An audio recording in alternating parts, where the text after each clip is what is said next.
Tremenda semana de datos económicos interesantes que vamos a analizar en el vídeo de hoy. También concluía la semana con ese tema mediático y geopolítico en Rusia, con ese golpe de estado entre Wagner, Putin, cómo se ha finalmente resuelto. Pero a mí lo que me ha sorprendido sobre todo es cuánto experto hay en Twitter, sobre todo experto que ha pasado de ser experto de inteligencia artificial en las últimas semanas a ahora ser experto en temas geopolíticos. Sea como sea, he visto de todo esta semana. Tweets que decían, esto va a hacer, este catalizador geopolítico va a hacer que las bolsas suban un 30% y se vayan a máximos. Otros que decían, esto va a hacer que las bolsas caigan por completo y se hundan. Así que lo que vamos a hacer en este vídeo es ignorar todo ese ruido y vamos a ver realmente los datos que hay sobre la mesa, lo que está pasando y qué nos están diciendo los últimos datos actualizados y también los indicadores que seguimos, por supuesto. Recuerda que puedes suscribirte y apoyar el vídeo dejando un buen like. Gracias y arrancamos con este gráfico, este mapa, 7 últimos días de comportamiento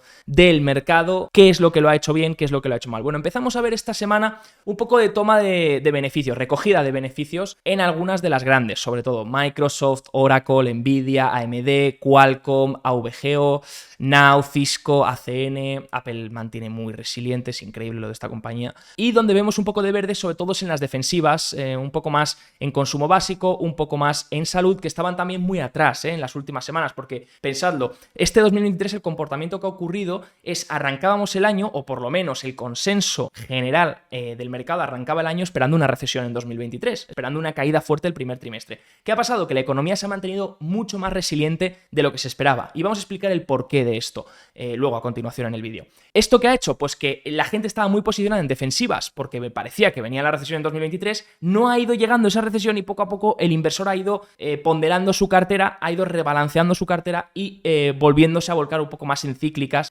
a la espera de que esa recesión todavía no llega y sigue sin llegar. Eso está haciendo también que las defensivas estuviesen muy sobrevendidas y esta semana, pues por ejemplo, estamos viendo algunos rebotes. De hecho, podría ser interesante empezar a mirar defensivas después de toda esta primera mitad de año donde las cíclicas lo han hecho mucho mejor, tecnología, comunicaciones, podría ser buen momento para mirar. Esta semana arrancamos con algunos resultados empresariales importantes, sobre todo porque nos van a dar pistas de cómo está la economía, de realmente cómo está el consumo. Carnival, importante, los cruceros lo han hecho bien estas últimas semanas, lo han hecho bien porque pueden estar descontando lo mismo que se ha descontado con las cíclicas, que oye, esa recesión que tanto se esperaba o que parecía que iba a atacar al consumidor muy fuertemente, puede que todavía tarde más y puede que los cruceros lo puedan hacer muy bien este verano. Entonces los inversores puede que estén también mirando eso, pero donde saldremos de verdad de dudas, porque esto no dejan de ser suposiciones y especulaciones, pues como las que han surgido esta semana con el conflicto geopolítico, donde veremos los resultados reales será esta semana con los resultados empresariales para ver si la demanda se sigue manteniendo, ¿no? Importante también resultados de Micron para el tema de los chips y resultados de Nike para el tema del consumo minorista, así que una semana interesante. La semana que viene los analizaremos, por eso digo, suscríbete, activa la campanita, así no te lo pierdes. Importante también dentro de estos resultados empresariales a los que abordamos, un consejo. Fijaros que en 2023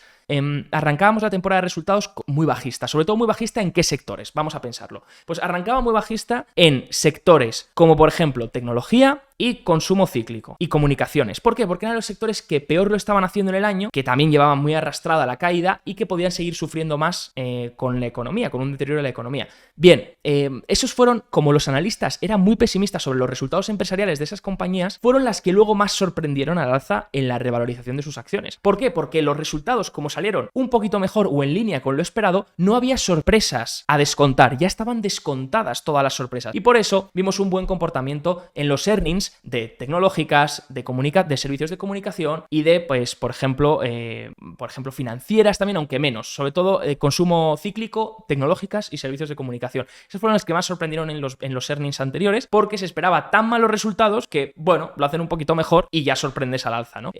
También porque mejoraron esas previsiones, ojo, que las previsiones eran peor de lo que luego fue. Y, por ejemplo, energía era uno de los sectores que también eran muy positivos en cuanto a earnings el trimestre pasado y tampoco lo terminó de hacer excesivamente bien. Así que, ojo, cuidado con estas predicciones de analistas porque puede ser también que es una cuestión de que lo descontado es lo que importa, ¿no? Por ejemplo, vamos a poner el caso ahora, comunicaciones, tecnología, energía, y real estate son los sectores en los que se espera mejores resultados, mejores comportamientos esta temporada de resultados o mejores sorpresas al alza. De hecho, por eso los analistas están diciendo de comprar. Cuidado, porque ahora entonces, si hay alguna sorpresa negativa, ahí es cuando se puede ver en el reflejo de estos sectores, ¿no? ¿Veis? Es una dinámica completamente distinta a la que veíamos el trimestre pasado, mientras que estos sectores, incluso estos, no se esperan tan buenos resultados esta temporada de earnings, por lo que incluso podría haber sorpresas positivas aquí con tal de que lo hagan un poquito mejor, ¿no? Señales de amplitud y sentimiento. Arrancamos con esto porque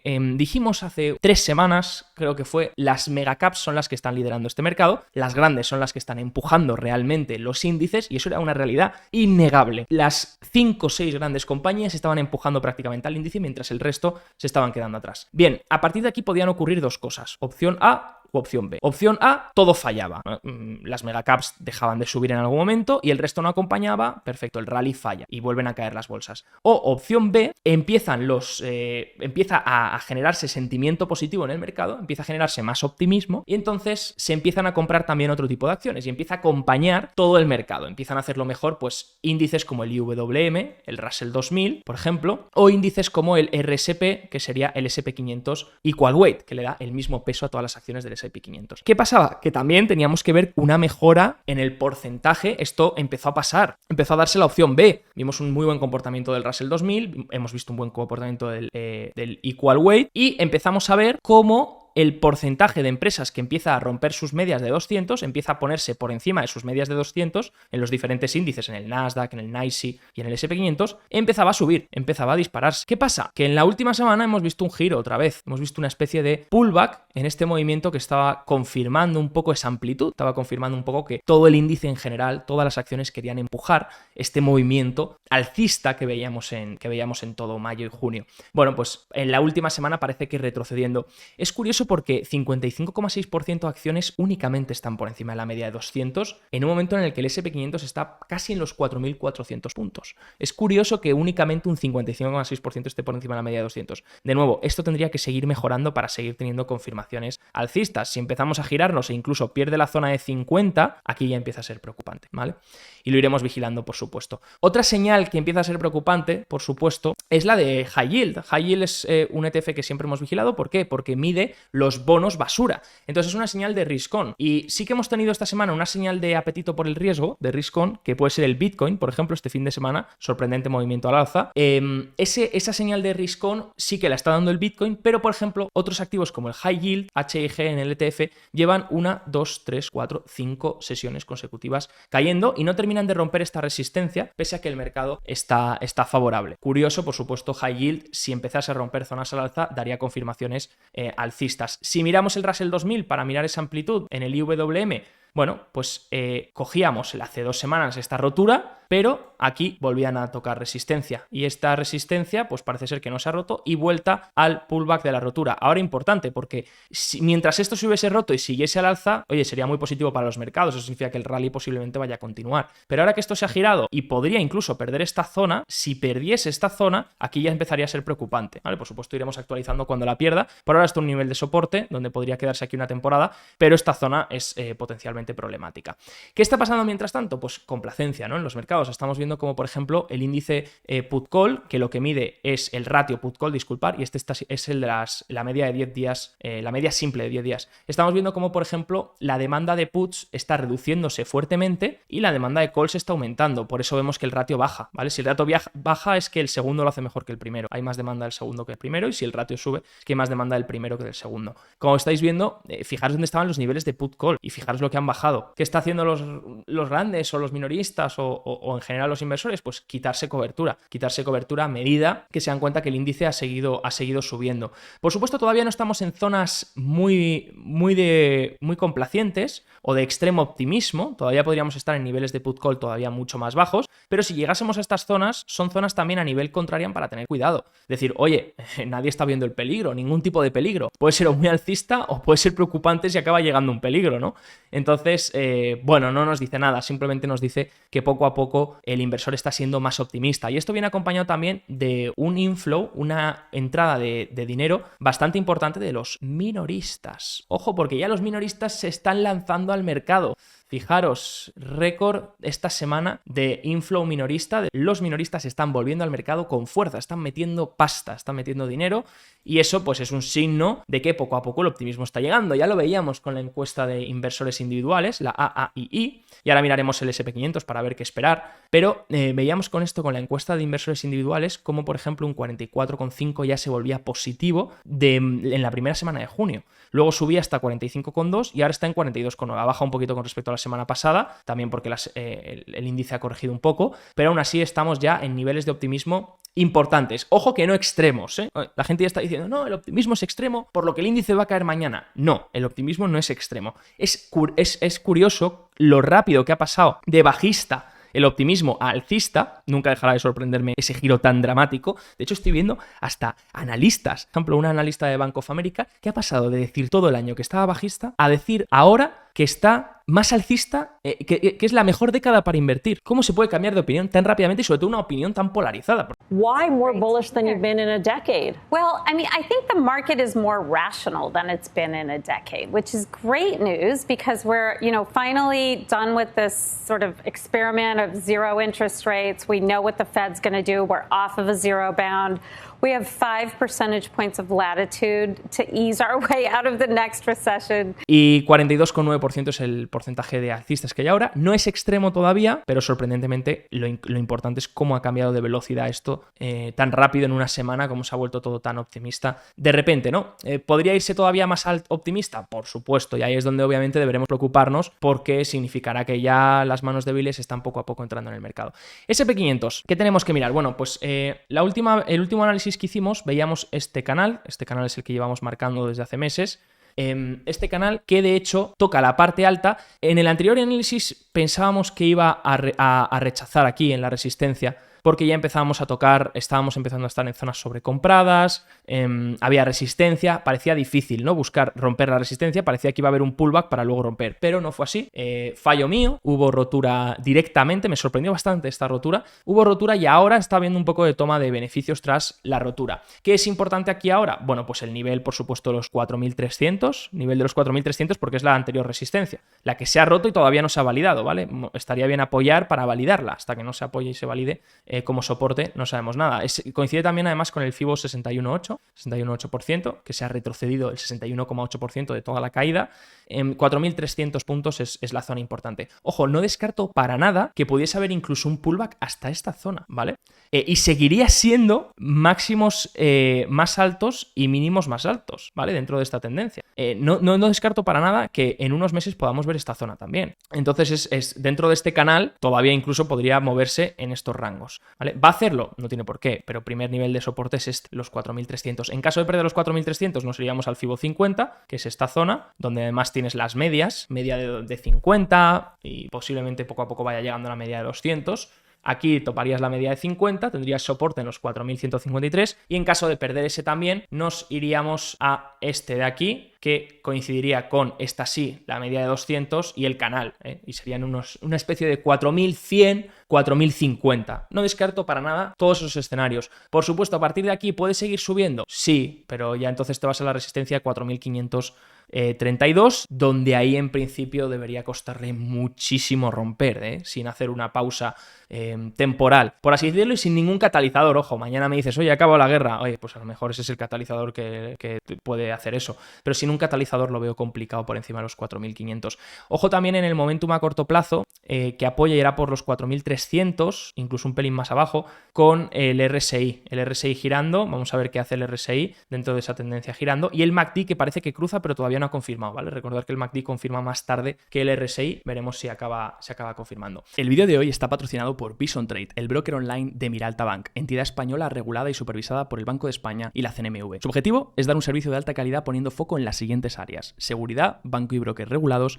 multiplataforma, tecnología avanzada, acceso a multiproducto, acciones, fondos, renta fija, opciones, divisas y mucho más, y mi parte favorita, la educación y formación para los clientes. Ofrecen tarifas muy competitivas en relación a otros bancos españoles y una atención al cliente excepcional. Visita bisontrade.com y podrás ver más información o probar su plataforma demo.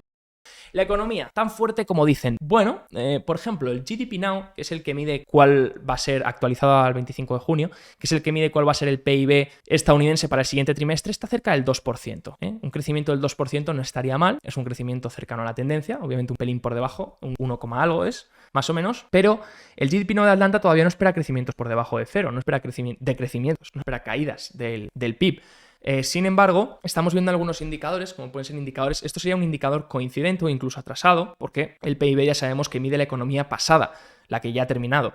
Indicadores adelantados o indicadores coincidentes, sobre todo como el ley, que el ley no deja de ser un índice que se elabora con 10 indicadores adelantados, ¿vale? Que se adelantan al ciclo económico, unos 7 a 12 meses por delante. Bueno, pues esta semana ha habido actualización del ley, en términos interanuales, fijaos dónde está, ¿vale? Parece ser que está intentando buscar una base. Si empezase a rebotar por aquí sería muy positivo, porque el mercado va a comprar la recuperación, pero ojo que parecía también aquí que rebotaba y no rebotó, parecía aquí que rebotaba y no rebotó, y esto podría seguir por aquí abajo, incluso deteriorándose, ¿no? Importante porque el PIB no ha reflejado el movimiento del ley.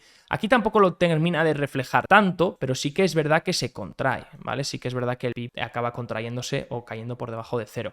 ¿Qué dicen desde el ley? ¿Qué dicen desde la Conference Board? Bueno, pues dicen que de nuevo este mes cae 0,7% en mayo, después de una caída de abril del 0,6%, y esto ya lo que hace es que dicen que ¿cuánto lleva invertido? 14 months, 14 meses negativos. Esto es muy importante, esto es lo más importante, 14 meses de caídas en el ley. Dicen que además sigue apuntando a una menor actividad económica y que subir tipos de interés con la inflación persistente va a seguir fastidiando la actividad económica, y que mientras revisan el PIB para la segunda mitad del año, a poco crecimiento, se proyecta, según la Conference Board, que la economía estadounidense se contraerá en el Q3 de 2023 y el Q1 de 2024. ¿Veis? Poco a poco se ha ido, por así decirlo, se ha ido aplazando esa recesión un poco más tarde, ¿no? Hacia, sobre todo, finales de 2023, principios de 2024. Y dicen que la recesión es posible debido a, pues, unas condiciones monetarias que se siguen endureciendo y menor gasto del gobierno. Ojo, qué importante es el gasto del gobierno.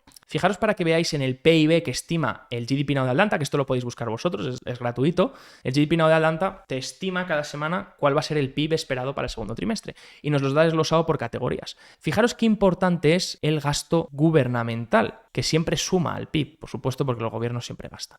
Entonces, como veis, es muy importante el gasto del gobierno, sobre todo un año en el que la administración de Biden ha gastado muchísimo dinero, muchísimo dinero. Y esa puede ser una de las explicaciones por las que hemos visto la economía mantenerse un poco más fuerte de lo que se esperaba, de lo que incluso yo mismo esperaba, ver una economía mucho más resiliente, una economía que no ha entrado en recesión en 2023 y que podría incluso aguantar 2023 con un crecimiento muy por debajo de tendencia, pero un crecimiento positivo. Eso es lo que ha sido sorprendente, por supuesto, ha estado incentivado por un gasto del gobierno y no olvidemos también lo más importante, por unas políticas monetarias ultralaxas. No olvidemos que la expansión de balance y de liquidez que hemos vivido en los últimos años ha sido la más grande de la historia, por lo que nos enfrentamos a datos completamente nuevos, que no hayamos visto en toda la historia, y por eso los niveles de liquidez todavía son tan altos. Por eso, cuando veíamos esa acción de Nvidia moverse un 40 o un 30% al alza, decíamos, esto es una señal de que todavía hay muchísima liquidez en el sistema, de que todavía hay mucha liquidez en las líneas y de que esa liquidez va a tardar en evaporarse, pero acabará evaporándose, y ese es lo peligroso. Mientras tanto, PMIs, que no dejan de ser un indicador más coincidente de la economía, de cómo está a nivel actual, se publicaron los PMIs del S&P Global. Recordar que hay dos proveedores importantes, está el S&P Global y el ISM. El ISM está dando unos datos mucho peores que el S&P Global, ¿vale? Pero esta semana hemos tenido los del S&P Global y la siguiente, esta que viene, tendremos los del ISM. El S&P Global, ¿qué dice? Bueno, pues que el manufacturero se ha deteriorado bastante, sigue en contracción, ¿vale? Ya el mes pasado se metió en contracción otra vez y cae todavía más a contracción a 46,3. Parece ser que el S&P Global va ajustando un poco la realidad manufacturera que ya decía el ISM y el S&P Global no la reflejaba. Y el de servicios empieza también a caer ligeramente, un PMI que cae hasta 54,1. Lo importante, sobre todo, es que dentro de las categorías de PMI, sobre todo la de manufactureros, hay una categoría que es la de nuevos pedidos. Y esa es la que está, sobre todo, bueno, aquí estamos mirando el dato del ISM, ¿vale? No del S&P Global. Pero el ISM ya, los nuevos pedidos colapsaron registraron el mes pasado. Y esta semana vamos a estar vigilando muy de cerca qué hacen los nuevos pedidos. Por supuesto, en el próximo análisis lo tendréis. Pero el ISM es importante porque fijaros qué correlacionado está, aunque la gente diga que no y que los PMIs no valen de nada. Fijaros antes del año 2000, este gráfico de Crescat Capital, David Costa, muy interesante. Fijaros cómo está correlacionado el cambio de los nuevos pedidos con el cambio del S&P Global. Fijaros que ahora mismo, además, los nuevos pedidos siguen contrayéndose, mientras que el S&P Global ha ignorado esto por completo. Veremos si finalmente es los nuevos pedidos el que tiene que recorregir y resulta que todo mejora y empiezan a entrar nuevos pedidos a fábrica, o es el S&P Global el que tiene que corregir el movimiento. Pero curiosa divergencia que no está de mal mirar. Si miramos PMI regionales, porque al falta del ISM esta semana y de ver los nuevos pedidos que está pasando, a lo mejor hay una mejora en nuevos pedidos, quién sabe. Si la hubiese, sería muy positivo para la economía, porque como me dijo el CEO de ISM, que le estuve entrevistando, me dijo que las fábricas están preparadas para nuevos pedidos. Lo que pasa es que los nuevos pedidos no están llegando y si no llegan, acabarán despidiendo a la gente. Pero si llegan, será muy positivo. Así que estamos en una línea muy, muy floja para ver si realmente empieza a mejorar o esto puede seguir cayendo. Si miramos PMI regionales, ¿qué está pasando a nivel de ciudad? Vemos, por ejemplo, el de Filadelfia, y estamos mirando no el manufacturero, el de servicios. Y esto me ha parecido un dato súper interesante, porque fijaros el de servicios, que normalmente la economía se está manteniendo por los servicios, ¿vale? Y además, si miráis en el PIB, los servicios representan el 59% de la economía. Así que si los servicios se han mantenido, que de hecho lo han hecho porque pospandemia tardaron más en recuperar que los bienes, y los servicios van con un decalaje muy grande. Los servicios por eso se están manteniendo tan fuertes, mientras que los bienes son los que llevan en contracción bastantes meses. Bueno, pues los servicios son lo que importa para el PIB. Pues fijaros en este PMI de servicios de Filadelfia, que de hecho si miramos una categoría muy importante, que es la del empleo, que hasta ahora el empleo se ha mantenido resiliente, vamos aquí, y vamos a Number of Employees, mes pasado 14,9, mes actual menos 14,3. Fijaros el guantazo en la categoría de empleo del PMI de servicios de Filadelfia. Guantazo. Está pasando algo y esto no ha pasado solo en Filadelfia, ha pasado en otras regiones. Por supuesto no tiene por qué afectar a nivel de todo el país, pero no está mal vigilar qué va a pasar con los PMIs de servicios, sobre todo con la categoría de servicios, y qué pasaría si los servicios empiezan a ceder, qué pasaría con la economía. Si miramos, por ejemplo, el de Chicago, lo mismo, vemos un PMI que va a la baja, manufacturero a la baja y de servicios también a la baja, así que parece ser que el de servicios poco a poco va afectando. Eso sí, para los earnings del S&P 500 afectan más los bienes, ¿vale? Si miramos también dato de empleo, importante ver que poco a poco, parece que no, y parece que la economía está radiante y súper fuerte, mirad, una caja de Darvas, pero lo que está claro es que poco a poco las peticiones iniciales de desempleo están incrementando. Poco a poco la gente está quedándose en el paro y esa tasa de desempleo ya ha pasado del 3,4% que veíamos el nivel mínimo al 3,7%, ¿vale? Así que vamos a ver las próximas semanas, vigilar el empleo que ya hicimos un análisis hace un mes o así, y decíamos que empiezan a llegar fuerzas deflacionarias, Parece ser que todavía va a tardar, fijaos que va lento, no termina de dispararse, pero no está de más vigilar las initial claims, peticiones iniciales de desempleo, que son esas peticiones que la gente se está quedando en el paro, ¿no? ¿Qué hacen? Bueno, si miramos hacia Inglaterra, vemos un banco central que ha tenido que seguir subiendo tipos. Lo de Inglaterra está siendo bastante curioso porque fijaros que estos fueron los niveles en los que se dio la crisis que hubo en Inglaterra con el tema de los fondos de pensiones. Recordar que tuvieron que salir a ayudar a los fondos de pensiones y comprar bonos en el tramo largo de la curva, en la parte del 10 años, porque si no los fondos de pensiones podían colapsar en Reino Unido. Bueno, pues fijaros que los intereses vuelven a estar casi en ese nivel. Así que cuidado con lo que pueda pasar en Reino Unido, en Inglaterra, cuidado lo que pueda ocurrir si los tipos siguen subiendo, tipos que por supuesto han seguido subiendo el BOE, porque la inflación sigue siendo bastante alta, por lo menos la inflación del consumidor, porque la inflación industrial, la inflación del productor, disculpad, la de las empresas está casi en deflación. Y si miramos a los bancos centrales en general, fijaros que ha habido una tendencia de creer que ya llegaba la pausa en el mundo entero, ¿no? Canadá hizo la pausa, parecía que ya se quedaba ahí, pues no, toma, sorpresa de subida de tipos en Canadá, sorpresa de subida de tipos en Australia, subida en Suiza, subida en Inglaterra. Fed, mientras tanto, pausando en junio. ¿Por qué la Fed pausa en junio y luego nos dice también que quiere llevar los tipos de interés hasta el 5,6%? ¿Por qué? ¿Por qué pausas en junio, pero a la vez quieres subir los tipos de interés todavía más altos? Y el mercado no te cree. ¿Por qué no directamente subir en junio? Bueno, aquí hemos explicado lo que va a pasar con la cuenta de TGA, ¿vale? Pensad una cosa, vamos a poner el balance de la Reserva Federal. Fijaros el balance de la Reserva Federal. Esto es las últimas semanas, ¿vale? Este subidón del balance de la Fed, que normalmente viene bajando desde todo 2022, este subidón fue por los préstamos bancarios que se dieron en marzo. Esto fue un chute de liquidez. Me pueden decir, no es un QE, no es un QE. me da igual. Fue un chute de liquidez y estuvo correlacionado con la subida de las bolsas. Desde que se aprobó el plan BTFP y se dio financiación a los bancos, las bolsas empezaron a subir después de la crisis bancaria regional. También porque la TGA se ha vaciado. La TGA es la cuenta del Tesoro. Como el Tesoro no podía endeudarse, no podía conseguir dinero, pues usaba su dinero, el dinero de sus cuentas, y la iba vaciando, sus ahorros, la TGA. ¿Eso qué ha pasado? Pues que ha sido un chute, todo esto, más la vaciada de la TGA, ha sido un chute de liquidez para los mercados. Liquidez que nadie preveía que viniese y que ha llegado. Y por eso hemos visto esos movimientos y por eso hemos visto big caps mega caps haciendo movimientos del 20-30%.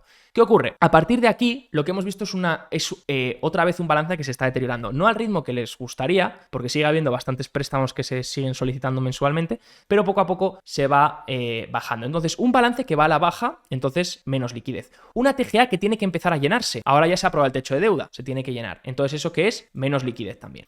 Y entonces, la Reserva Federal sabe esto y dice, si resulta que pueden llegar problemas de liquidez por el lado de la TGA y del balance que se sigue reduciendo, no vamos a subir tipos de interés en junio porque tenemos que valorar a ver qué pasa con eso, mientras se rellena la cuenta de la TGA, mientras que esos daños por liquidez podrían llegar, esa falta de liquidez podría hacer daño otra vez a los bancos y la Fed no quiere eso. Pues por eso yo creo, y creo que es la explicación más lógica que he encontrado, creo que por eso la Fed no subió en junio, pero creo que va a subir en julio. Creo que fue esa la razón, fue una razón de darse un margen para que la liquidez, la TGA se vuelva a llenar y la liquidez no sea tan, no afecte tanto, por así decirlo. ¿Ahora qué está esperando el mercado? Bueno, fijaros que poco a poco el mercado, mucho Powell bar de farol, pero fijaros que el mercado ya no espera ningún tipo de recorte de tasas en 2023. Fijaros, probabilidad 0, 0, 0 y 6,26 de bajada de tipos en el 13 de diciembre. Bueno, pero es un 6,26 probabilidad.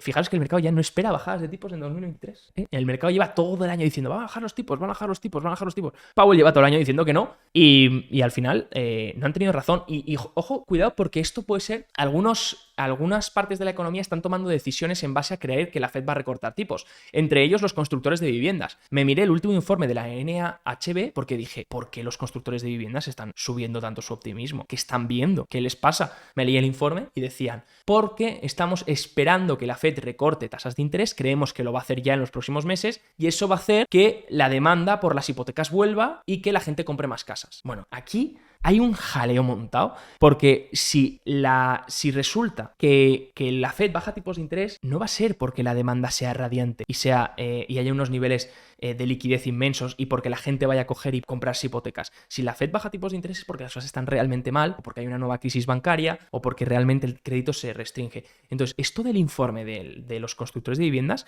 me pareció un despropósito total. Os invito a leeroslo para ver si le veis algún tipo de sentido. Puede que acierten y puede que les vaya bien, pero están rebotando su construcción bajo la premisa de que la Fed baje tipos sin que la economía se rompa. Que de repente la Fed diga, bueno, pues hemos llegado al tope, vamos a bajar tipos. Y la economía se mantenga súper bien, la demanda se mantenga y la gente coja hipotecas. Es cuanto menos curioso y sin duda para cuestionarse cosas. Sea como sea, parece ser que los tipos van a mantenerse altos por más tiempo y eso poco a poco sí que va a generar un efecto restrictivo junto con la liquidez. Eso poco a poco sí que va a generar un efecto restrictivo y la liquidez poco a poco se va a ir evaporando. Por supuesto, todavía hay altos niveles de liquidez. Ese ha sido el problema. ¿Qué os invito? A mirar el 2 años. ¿2 años por qué? Pues porque la gente sigue hablando de van a bajar los tipos, etc. Bueno, pues miremos al mercado de capitales. Miremos el bono a 2 años que suele cotizar unos 40 puntos básicos a 0,40% más o menos de la tasa de la Reserva Federal. Entonces, si el 2 años empezase a bajar, ahí es cuando posiblemente la Fed tenga que recortar tipos. Mientras el 2 años se mantenga o incluso suba, ahí es cuando está estimando que la Fed va a seguir subiendo tipos y va a seguir con esta o va a seguir con los tipos en un nivel alto, ¿vale? Que es como lo que está haciendo ahora. Puede consolidar por esta zona del 4,7 porque espera que los tipos se mantengan a este nivel durante más tiempo, lo cual, por supuesto, irá haciendo un efecto restrictivo en la economía. ¿Va a verse de golpe ya? No, pero se irá viendo con el tiempo, por supuesto, si los bancos centrales siguen con esta lucha contra la inflación y siguen en un entorno restrictivo. Por supuesto, todo esto lo que hace es que pueda haber riesgos incluso de deflación que ya estamos viendo, y deflación / recesión, deflación que ya estamos viendo en la parte de inflación del productor, en el PPI, donde vemos caídas de precios incluso en términos mensuales importantes. Así que veremos esta segunda mitad del año cómo se lo toma la Reserva Federal. Sin duda un trabajo muy complicado para ellos. Me despido, espero que el vídeo os haya gustado, que haya sido informativo y sobre todo tengáis los últimos datos económicos relevantes del momento y podáis tomar mejores decisiones financieras. Gracias por apoyar, por quedaros hasta el final y como siempre, es un placer.